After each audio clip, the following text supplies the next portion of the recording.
Bienvenue sur Africa 24 dans cette nouvelle édition du QG Weekend. Voici les titres. Libreville, capitale du Gabon, abrite le New York Forum Africa depuis ce vendredi. La question des jeunes, population majoritaire en Afrique, a focalisé les débats. Promotion des énergies renouvelables, le continent regorge de ressources naturelles à même de favoriser le volet écologique de l'Afrique. En 10 ans, plusieurs milliards de dollars ont été investis en ce sens par la Banque africaine de développement. En République démocratique du Congo, l'association Plus de Couleurs a lancé une campagne de sensibilisation pour lutter contre la discrimination faite aux personnes atteintes d'albinisme. Un festival se tient jusqu'à ce samedi 29 août.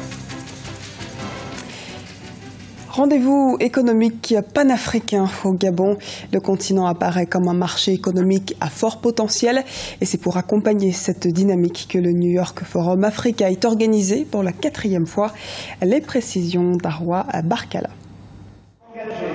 Libreville, la capitale gabonaise, accueille depuis ce vendredi 28 août le New York Forum Africa 2015. Près de 2000 participants prennent part à la 4e édition qui a réuni plusieurs personnalités politiques, mais surtout des acteurs économiques venus de par le monde. Objectif de cette 4e édition, promouvoir le potentiel de la jeunesse africaine. Plus de 60% des Africains ont moins de 30 ans. Au Gabon, c'est 42% de la population qui a moins de 15 ans. Vis-à-vis d'eux, qui constituent l'avenir de nos pays, nous avons une responsabilité particulière. Nous devons en effet créer les instruments qui permettront aux jeunes Africains de s'instruire, se former, travailler, d'investir en Afrique. Cette année, le New York Forum Africa a pour thème « Investir dans l'énergie du continent », un continent qui compte plus d'1 milliard d'habitants et qui offre un fort potentiel en matière d'énergie renouvelable. Le forum se veut être une plateforme de rencontres et d'affaires entre acteurs économiques et politiques, avec comme priorité la valorisation des ressources du continent. J'ai souhaité démarrer cette 4e édition du New York Forum Africa avec ces réalités pour mettre l'accent sur probablement la plus belle et la plus importante ressource de l'Afrique. Et je pense, comme l'a dit notre ami nigérian, qu'elle a été négligée pendant des décennies. Ce sont ses habitants, ce sont les Africains. Et aujourd'hui, je voudrais juste lancer un message sans aucune démagogie. Les Africains sont optimistes, les Africains sont inventifs, les Africains sont le moteur et sont, comme vous l'avez souligné, Monsieur le Président de la République, dans le thème de ce New York Forum Africa, l'énergie de ce continent. Nouveauté de cette 4e édition, la mise en place de nouveaux marketplaces, lieux de rencontres traditionnelles et virtuelles, permettant aux participants de fixer des rendez-vous individuels avec les parties prenantes gabonaises et les entreprises internationales. Protection de l'environnement en Afrique, gouvernement, sociétés civiles et institutions œuvrent en faveur de la promotion des énergies renouvelables. C'est notamment le cas de la Banque africaine de développement sous le mandat de Donald Kaberuka. Les précisions d'Arwa Barkala. 10 ans passés à la tête de la Banque africaine de développement et le Rwandais Donald Kaberuka doit faire son bilan en matière d'écologie. Sur les 4 dernières années, la Banque africaine de développement a mobilisé 7 milliards de dollars pour un développement respectueux du climat sur le continent. L'exemple du Maroc et des panneaux solaires peut se révéler payant à long terme. La BAD a fait beaucoup de choses dans ce domaine. C'est vrai qu'ici au Maroc, on a fait le plus grand centre solaire du monde avec nos amis du Maroc parce qu'ils l'ont souhaité. Mais ce n'est pas aussi le Maroc. Au Kenya, nous venons de faire le plus grand centre de l'énergie éolienne. Au dernier Forum économique mondial en Afrique du Sud, en juin 2015, le président de la BAD s'est exprimé sur l'importance de l'accès à l'électricité pour tous les Africains, un objectif qui ne peut se réaliser sans l'investissement de la banque dans les infrastructures d'énergie propre. Je crois que l'Afrique doit prendre la responsabilité de devenir leader afin de prouver qu'il est possible de se développer sur les bases d'une énergie propre et renouvelable. Et nous deviendrons les leaders devant tous les continents. Parce que nous avons l'opportunité de faire ces choix, c'est le premier défi que nous devons lancer à nos gouvernements. Durant son mandat de 10 ans, Donald Kaberuka a fait investir 11 milliards de dollars dans les énergies propres. À quelques semaines de la COP21, la Banque africaine de développement représentera un des piliers de l'influence africaine sur les travaux de ce sommet. L'Afrique reste le continent le moins pollueur de la planète avec 4% des émissions de gaz à effet de serre émis par le continent.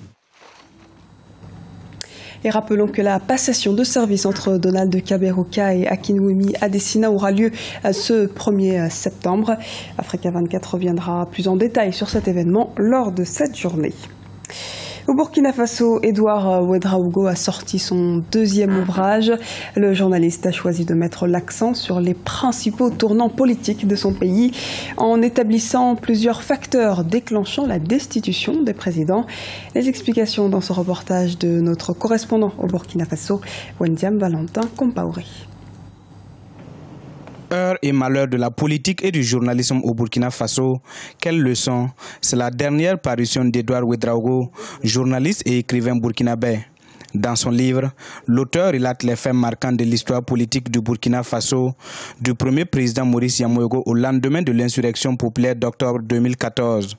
Pour lui, l'histoire sociopolitique du pays des hommes intègres doit être connue par la jeune génération. En comparaison avec d'autres pays, notamment des pays voisins comme la Côte d'Ivoire, comme le Ghana, comme le Niger, le Soudan, c'est-à-dire l'actuel Mali, la Haute-Volta était restée quand même un exemple de tolérance où les gens évidemment compétissaient, se chamaillaient, s'affrontaient même souvent sur le plan politique, mais sans que jamais cela dégénère vraiment en conflit majeur entre régions, entre ethnies, entre même groupes politiques.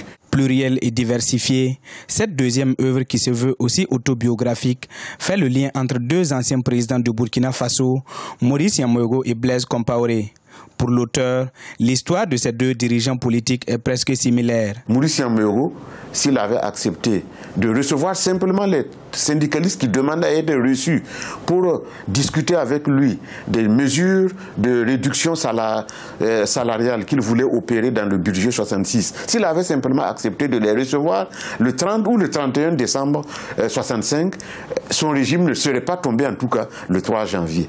Blaise Compaoré aussi, si le 28 octobre au soir, il avait simplement déclaré qu'il a compris le message et qu'il revenait sur sa décision, pense qu'en tout cas, il y avait de fortes chances qu'il ait sauvé son régime. Son premier livre, Voyage de la Haute-Volta au Burkina, est un essai politique paru en 1996. Il faut rappeler que l'auteur, qui est journaliste, est le directeur de publication de l'Observateur Palga, le tout premier quotidien privé au Burkina. En République démocratique du Congo, l'association Plus de Couleurs a lancé ce jeudi à Kinshasa le festival Fièrement Ndundu. Jusqu'à ce samedi, les albinos de Kinshasa sensibilisent le grand public à leurs difficultés rencontrées et aux rejets qu'ils peuvent parfois subir dans la société.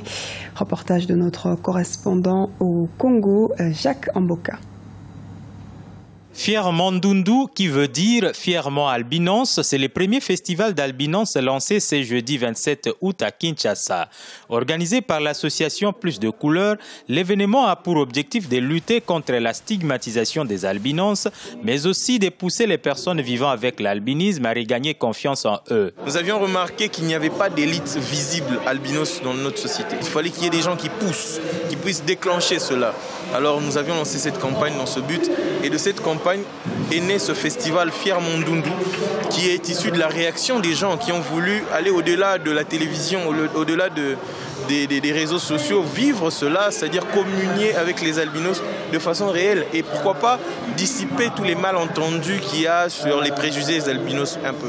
Voilà. Fièrement Ndundu, un message fort qui annonce une nouvelle ère dans la situation des albinos en République démocratique du Congo et stimule l'attention de la société pour cette catégorie de personnes. Ils sont allés et effectivement ils ont atteint un autre cœur de cible qui est très très intéressant, parce qu'aujourd'hui tous les jeunes savent que si je tombe sur un Ndundu, j'ai envie de faire la photo parce que j'ai envie de faire fun sur internet, et nous ça nous intéresse énormément parce que du coup ça casse aussi le côté mythe, le côté qu'on attendait, tu peux pas saluer, tu peux pas. Aujourd'hui, si tout le monde peut faire une bise, ça surprend même des albinos en pleine route où quelqu'un s'arrête et dit est-ce que je peux te faire une bise? La personne dit mais c'est quoi cette histoire, tu vois? Le festival Fièrement Ndundu se poursuit avec des échanges d'expériences des albinos qui ont excellé dans leur domaine d'activité. La clôture est prévue ce samedi 29 août avec des activités socio-culturelles et une marche au cours de laquelle enfants, jeunes et adultes albinos marcheront main dans la main avec les non-albinos. Dans l'actualité également, nouveau drame de migrants. Un naufrage a eu lieu au large de la ville de Zouara, en Libye. Un bateau transportant au moins 300 clandestins a sombré dans la nuit du 27 au 28 août. 198 d'entre eux ont pu être secourus selon le Croissant Rouge. Mais un bilan provisoire avance le décès de 76 personnes. Il y aurait également des dizaines de disparus.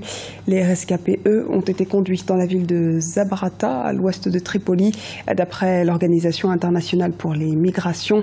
L'OIM annonce d'ailleurs qu'au mois d'août, près de 18 000 migrants sont partis de Libye pour arriver en Italie. L'Angola, le Nigeria, le Sénégal et la Tunisie sont à un pas de la finale de l'Afrobasket 2015. Les Sénégalais atteignent les demi-finales pour la seconde fois de suite et seront opposés ce samedi aux D Tigers du Nigeria, une équipe qu'ils avaient battue en quart de finale de l'Afrobasket il y a 2 ans. Le Nigeria, lui, se qualifie pour les demi-finales pour la seconde fois depuis 2011. Suivra ensuite, toujours ce samedi, la Tunisie, hôte de la compétition, qui sera opposée au champion en titre, l'Angola. Ce journal a été réalisé par l'ensemble de la rédaction. Nous vous remercions pour votre fidélité. Dans un instant, une nouvelle édition de l'actualité sur Africa 24.